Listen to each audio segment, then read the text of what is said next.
So this story starts out with my cousin. This was his Saturn. He was 17 years old. He moved down to live in town where we lived, and he moved from about 4 hours away, and he wanted to start a new life with us. He was getting into some trouble with some friends, and he thought that moving down where my brother and I lived would help him out. And so he started living at my brother's house here. This is where Danny Johnson used to live. And we both took care of him, and we got him a job, and he would ride with me to work every night in my blue Bullitt. And he fell in love with the car. He thought, man, this is so cool. I wish I could have one of these. And we told him, if you work really hard and you keep your job and you get up on time for work and do everything, you can have one of these. And so some time went on. We looked around a little bit, and he found one in Los Angeles Craigslist. It was a higher mileage car, but it was in excellent condition. The seats were great, the paint was great. I think it had about 140,000 miles on it, 150,000 miles on it, but it was really nice. It was all stock. The headlights had been changed out, so it had the clear 99 2000 headlights in it.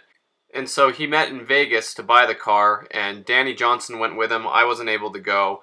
But they said that the kid who was selling the car, he had got the car at auction, so he wasn't really attached to it at all. He was racing it around the parking garage, like flying around blind corners and peeling out, trying to show it off and stuff. But he said that when the kid who was selling it went to leave, he ran back to the car real quick and he grabbed his drugs out of the center console. But anyway, we got the car home, brought it over to my house, took the seats out, cleaned all underneath it. That's something we do with all our Mustangs. Get the carpet and the center console all cleaned up. There's usually soda splashed on the side of the center console. But got it home, and we really enjoyed having it. It was fun to look at. It was fun to see. We could drive them to work together now. We went to Danny Johnson's house and switched the headlights out for a set of the correct style ones. Danny Johnson changed the clutch in it, and that's one of his first videos. But overall, it was just really exciting to have another Bullitt around. It was fun for my cousin to have something that he could love. We'd cruise around together in with our two Bullitts. We became Bullitt buddies, is what we called each other. And we just loved driving around. Here's some nice scenic view drives around the lake. We would always go around the lake. This is my favorite view right here. Just ascending up through the hills. And we just loved these cars, and he fell in love with it. He was all about the collectability, the rarity, the color, and we both are extremely similar in that case. Work on the cars together at my house. We just cruise together everywhere we went. It was a whole lot of fun. Here's us driving back from work together. You know, here's us at McDonald's together. Everywhere we would go, we had the Bullitts together. We spent a lot of time together. And here's us at night on the night shift, you know, with our two Bullitts parked together. And then we go to Las Vegas and race. And he loved racing. And we both loved racing. And he had a great time with it. Here's a little clip.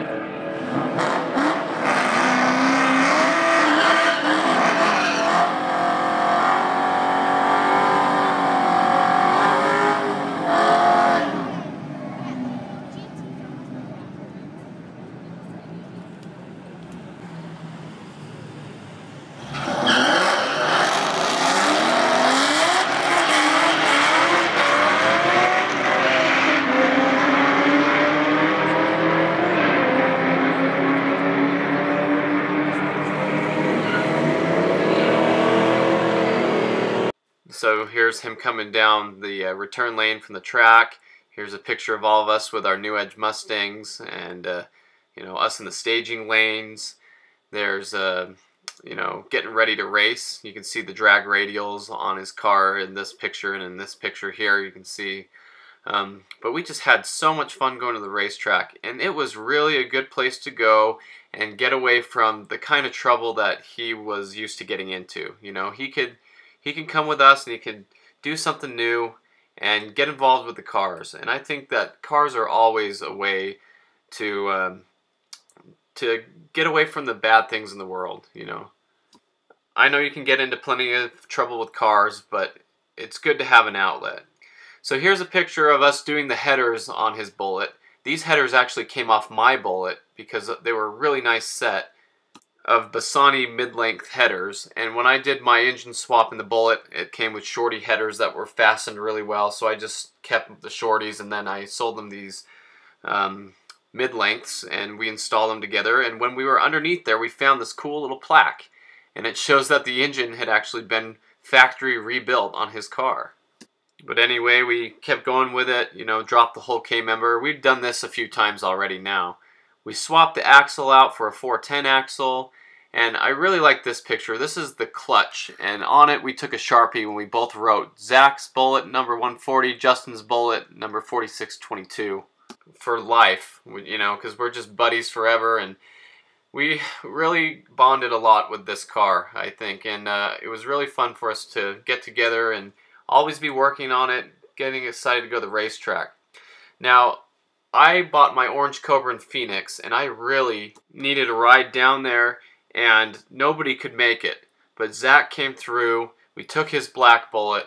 This is a really exciting little video of us right on as we're getting ready to go, and it just shows his enthusiasm. Alright, it's Saturday morning almost. Late Friday night. Zach and I are in his Bullitt. We got 174,000 on this bad boy. We're gonna rock it 7 hours. We're gonna go down to Phoenix and pick up a Comp Orange Cobra. Heck yeah, dude. Let's do this.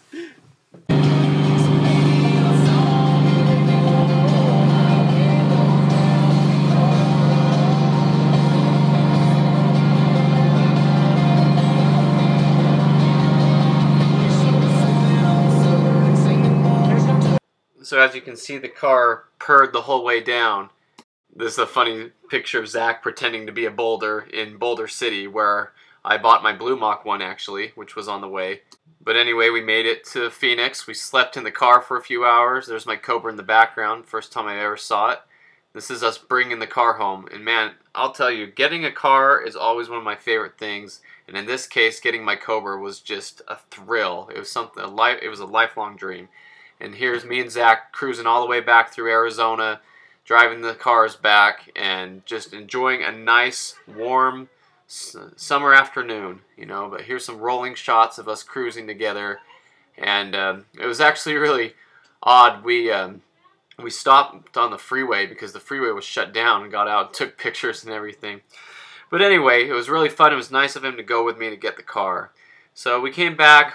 You know, we cruise in our Bullets. My Bullitt's still my daily driver, and his was his daily. And you know, there's a weird picture here. Somebody had spit gum out on it on the side scoop. But anyway, driving it to work at night together still. We'd go to the Ford dealership and take pictures of the cars together. He actually got a red Mach 1, and he had it in the garage and just kept the Bullitt as the daily and everything. And he'd stop by when I was washing RVs with my buddy and see me. And you know, we just do Bullitt buddy stuff all the time. I mean, just always together, having fun. Then you'll see in my other videos the story about the other black Bullitt that I owned for a short time. His friend ended up buying the car, and so now we had two black Bullets and a blue one to cruise around with. And this is just some fun pictures of us all cruising together.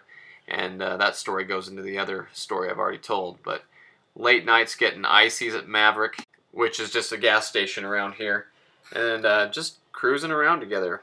Now, unfortunately, there came a time where Zach got into some trouble, and he had to stop driving the Bullitt for a while. He couldn't pay to register it or insure it. He was afraid he was going to lose it. It was actually up for a repossession a lot.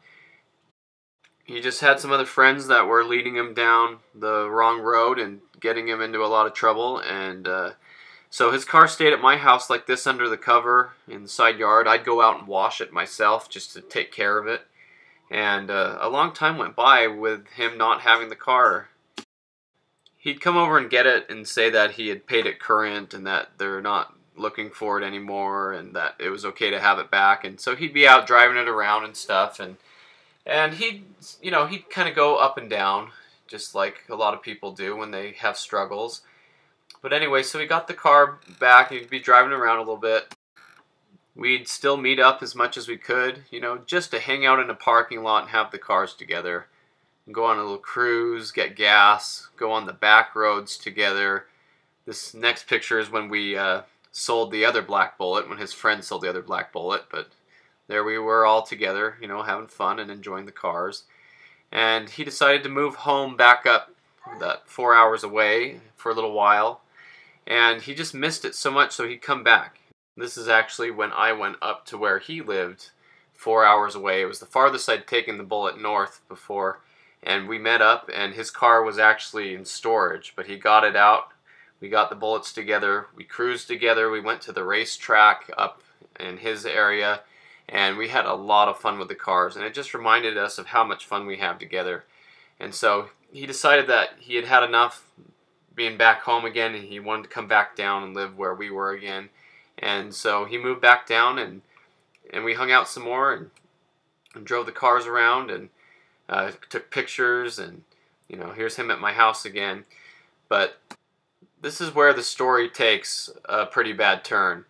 He was driving the car. You can see here it has the Mach 1 wheels on it because he was driving his Mach 1 everywhere and leaving the Bullitt to sit. And then it got to the point where he needed new tires, so he went and swapped the Mach 1 wheels off of his Mach and traded them for his Bullitt wheels so that he'd have better tires on the Mach. And so he was driving around like that, and he was letting the car sit a lot, and unfortunately a basketball hoop, one of those stand-up ones, in a big windstorm fell over and just crushed the quarter panel on the passenger side. And it basically would have totaled the car out if he'd have claimed it, but he just left it the way it was. And anyway, so the car was getting kind of beat up. The paint was fading on the hood scoop and top of the trunk lid. The seats were getting torn up pretty bad. And at this point, he was driving the car around, and he was racing it on the freeway one day with his friend, the friend who had the other black Bullitt. They were both in the car together racing somebody else, and he spun a bearing in the engine and toasted it. So the car was sitting on the side of the road. It wasn't registered or insured, so he towed it to a place he thought was secure, and when they went back for it, the car was gone. The repo company had found the car and taken it. At this point, his Bullitt had 200,000 miles on it, a blown engine, shredded seats, bad paint. Basically, besides the upgrades, you know, the nice exhaust system and stuff on it, the car looked like it was in pretty poor shape. And I don't know whether the bank would look at that and just send it to the junkyard. I'm sure they'd sell it at auction and somebody would get it. I fear that since a lot of people part these cars out just for the intake manifold and the side skirts, that perhaps the car's been parted out. But we'll see if Bullitt number 140 ever turns up anywhere. Anyway, I love this car a lot. He loved it a lot. It's a shame it had to end this way. But thanks for watching, and there's more stories like this coming.